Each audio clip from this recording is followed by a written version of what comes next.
और भारत का Antarctica mission 1981 में शुरू हुआ था। अब तक 40 से अधिक वैज्ञानिक अभियानों को सफलतापूर्वक पूरा किया जा चुका है। 9 जनवरी 1982 को पहला भारतीय अंटार्कटिका अभियान दल अंटार्कटिका पहुंचा था, जिसमें डॉक्टर अमित्व सेन गुप्ता भी शामिल थे। वर्तमान में अंटार्कटिका में भारत के 2 सक्रिय अनुसंधान केंद्र मैत्री और भारती कार्यरत हैं। डॉक्टर सेन गुप्ता का कहना है कि अंटार्कटिका में अनुसंधान के क्षेत्र में भारत ने अपनी स्थिति लगातार मजबूत की है। अंटार्कटिका में हमारे पर्यावरण और विज्ञान संबंधी कई सवालों के जवाब भी छिपे हुए हैं।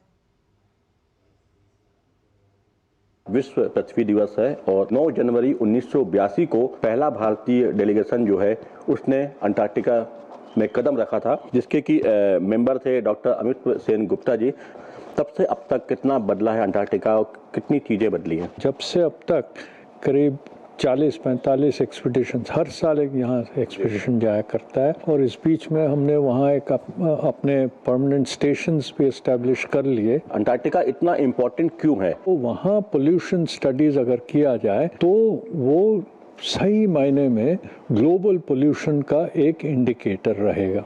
तो एक तो ये एक इंटरेस्ट पॉइंट है। अंटार्कटिका के जो वेदर स्टडीज होते हैं उसके साथ इंडियन मॉनसून और ग्लोबल क्लाइमेट चेंजेस, इन सब स्टडीज़ के भी काफ़ी इम्पोर्टेंस। अभी जो ट्रीटी है उसकी वजह से आप एक्सप्लोर तो कर सकते हैं, एक्सप्लॉइट नहीं कर सकते हैं। मैत्री और भारती वहाँ पर काम कर रहे हैं, तो किस तरीके की वहाँ पर रिसर्च की जाती है? उसमें मेनली मीटेरोलॉजी या वेदर स्टडीज़ होते हैं, उसमें जियोलॉजिकल स्टडीज़ होते हैं, जियोलॉजिस्ट जाते हैं, उसमें ओशनोग्राफर्स जाते हैं, उसके सराउंडिंग एरियाज में काम करते हैं। अर्थ साइंस में आप भविष्य किस तरह देखते हैं भारत का, जो इस तरह के वर्तमान समय में जो एक प्रमोशन मिल रहा है साइंस को लेकर, टेक्नोलॉजी को लेकर? अर्थ साइंसेस में सिर्फ अंटार्कटिका क्यों, इवन इंडिया में जो काम हो रहा है उसमें भी काफ़ी इम्पोर्टेंट काम हो रहा है। अर्थ साइंसेस के अंडर एक तो मीटेरोलॉजिकल स्टडीज़ होता है और एक होता है क्लाइमेट चेंज में बहुत काम हो रहा है इंडिया में। भारत के 2